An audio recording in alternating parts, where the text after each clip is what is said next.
Hello, it's Eden. It's good to see you. How are you? Something's been bugging me over the past few videos that I've been making, and I think it's just me. You probably haven't noticed it yourself, and now that I'm bringing it to your attention, now that's all you're going to see. Whenever I sit down to record, I set my camera up, I set my lights up, and then I record. When I'm done, I pack everything up and I put it away. Because of that, there's all these inconsistencies that I noticed while I'm editing, and that's really been annoying me. It's actually been annoying me to the point where it makes me feel like there's no point in recording anything at all. Nothing is going to be the same. Everything's always going to be a little bit different, but not different in the way I want it to be. That pretty much leads me to today's topic, perfectionism. Perfectionism is a topic that I'm quite passionate about. Perfectionism is something that can lead to a lot of people's undoing. There's also an element within perfectionism that can really bleed over and into other aspects of our lives. It's not just our output of work that we want to be perfect. We want everything in our lives to be perfect. I say the word perfect, but in a lot of ways what I mean is high standards. Perfectionism, or unattainably high standards, is one of the core behaviors within OCPD. Perfectionism can also show up in other disorders like ADHD, an autism spectrum disorder, OCD. You may have also heard of the imposter phenomenon. The imposter phenomenon, or imposter syndrome, is not diagnosable because it's not in the current edition of the DSM, which is the DSM-5, but it is a phenomenon which occurs in a lot of people that have a lot of high success, or a lot of people with low success as well, where they feel that the achievements that they worked hard for over the years are actually fraudulent. If they tried a little bit harder, they would have felt more successful about that high mark that they got in school, or they're only in a high position in their career because they know people and it was just plain lucky that they happened to win that position. I really like the imposter phenomenon because I think that it's a bit of an umbrella that a lot of different disorders can actually fit under, but more about that another day. Perfectionism, high standards, unattainable standards, high expectations. These kinds of things often come into play when we're working with something new or we're in a situation that's relatively unknown to us. Working with the unknown means that there's going to be a high chance of unpredictability, and we can't predict what's going to happen, so we overthink the things that could potentially happen. If we're going to be overthinking all of these things over time, we're going to start thinking about how we fit into that particular situation. We're going to start thinking about the ways that we're performing. If I don't perform well, I'm not going to be happy. If I don't perform well, I'm not going to succeed. If I don't perform well, people won't like me, or I won't get the credit that I am actually due deserved. And it just compounds from there. We're going to be thinking constantly about our performance within that sphere, how our performance is going to affect the assets in our environment, and how people are going to react to our reactions. So we really put a lot of pressure on ourselves to perform at our best. We'll often take this thought, this idea, this need to be the best we can be for everything forever, and we'll often apply it in existing aspects of our lives as well. And it might be because we're feeling ridiculous because we tried something and it just didn't work out for whatever reason. So now we have to go back to what we're already doing, but now we're feeling like we have failed. We're feeling like we have failed at this new thing, so how can we even begin to work on the thing that we already know about? Now we've got to try extra hard to work and perform with what we already know. And then we're placing even more expectations upon ourselves. And then it gets to the point where it's so high that we can't possibly achieve it. Let's talk a little bit more about high expectations and achievements within ourselves. When we're just going about our day-to-day lives, when we're trying something new or working on something that we feel we're passionate about, we often have this visualization in our head of what we feel the outcome is going to be.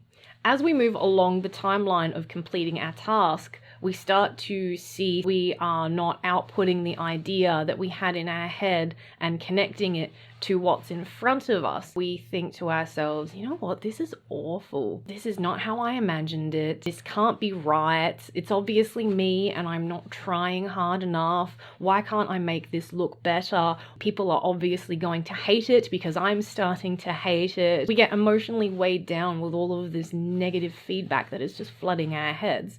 And we're probably starting to feel stressed out now, so we've probably activated our sympathetic systems. We're starting to panic a little bit about our output, about our efforts, and we come to a point where we go, you know what, this might just be better if we just scrap it completely. We are so worried about our own impressions or the impressions of others when they perceive this final thing that it really stops us from being able to move forward and just complete it. Nobody is perfect. Nobody is able to meet unattainably high expectations. Nobody is able to output and keep that kind of lifestyle rolling. It's just too much for us. We're all human, we're all incredibly flawed, and we all have a finite amount of emotional and physical energy that we have to very carefully portion out in our day-to-day lives. Now we have more of an awareness of how we react to a situation and how we react to a task. Now we can really start getting into why we react like that. It can often come down to our past experiences, not just the chemicals in our brain. When we have poor influences and negative experiences in our past and we feel anxiety in our present, it's really going to impact our decisions and our reactions. How do we circuit break this kind of cyclical negative thinking? Well, the first thing we need to do is really address it at its core. Getting to the core motivation behind these thoughts is crucial because we've been fostering these habits for a really long time. We've been strengthening these negative connections in our brains so much so that now it's just become second nature. It's become just as natural to us to go straight into a negative pattern of thinking as it is to breathe. Asking ourselves when we're feeling uncomfortable why we're feeling uncomfortable.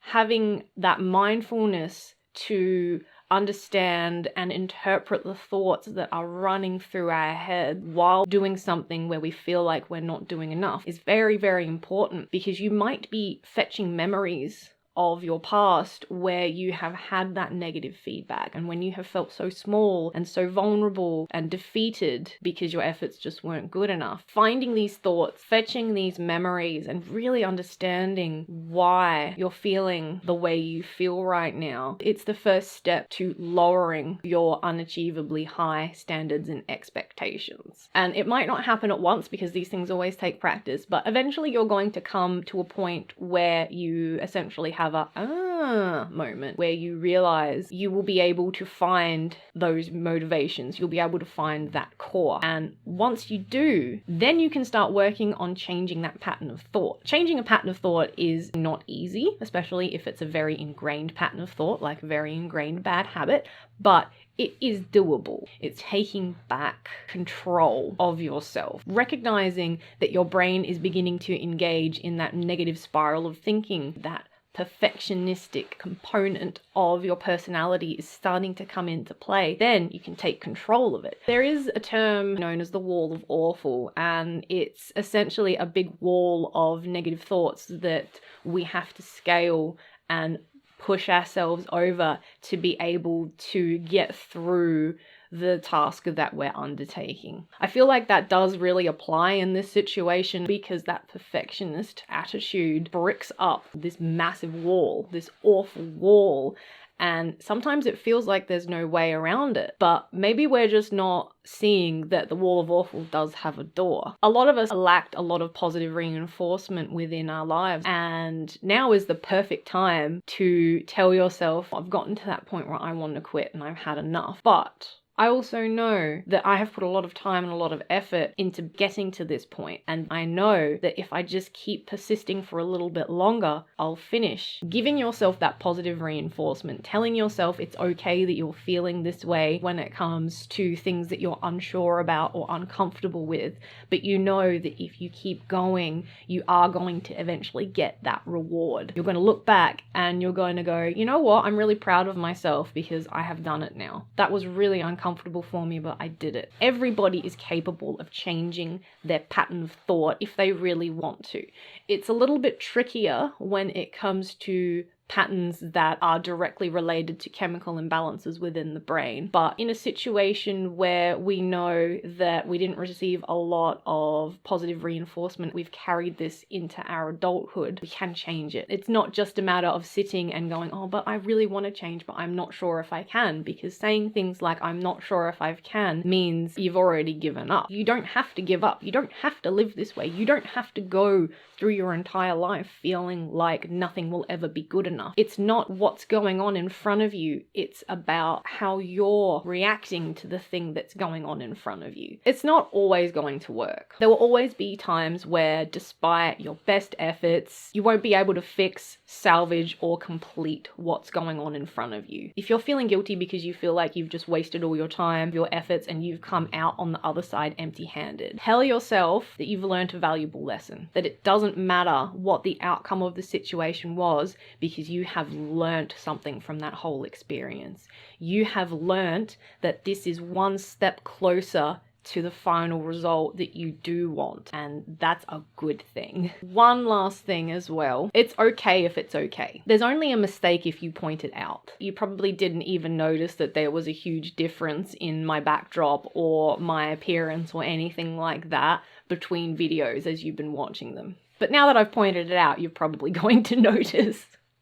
Even if you see a mistake within your life, you don't have to point it out. You don't have to be like, oh yeah, I did well, but people have their own issues and things in their own lives to live. They don't care about the mistakes that you make as long as the effort is solid. And hey, we're only human. I hope you enjoyed my video. Like I said, I really enjoy talking about perfectionism because it also reminds me that I'm not perfect. I really do try my best, but sometimes I fall very, very far short of the expectations that I've had. If you haven't yet already, please consider subscribing to my channel. It lets me know that I'm doing a good job and that my content has value. If there is an area in your life that you would like to talk about when it comes to perfectionism, please leave it in the comments below and we'll have a chat. Thank you for being here with me today and listening to me talk. I really, really appreciate it. So until next time, my name is Eden. I have lots of ideas and I'll see you in the next video to talk about another one. Ta-ta!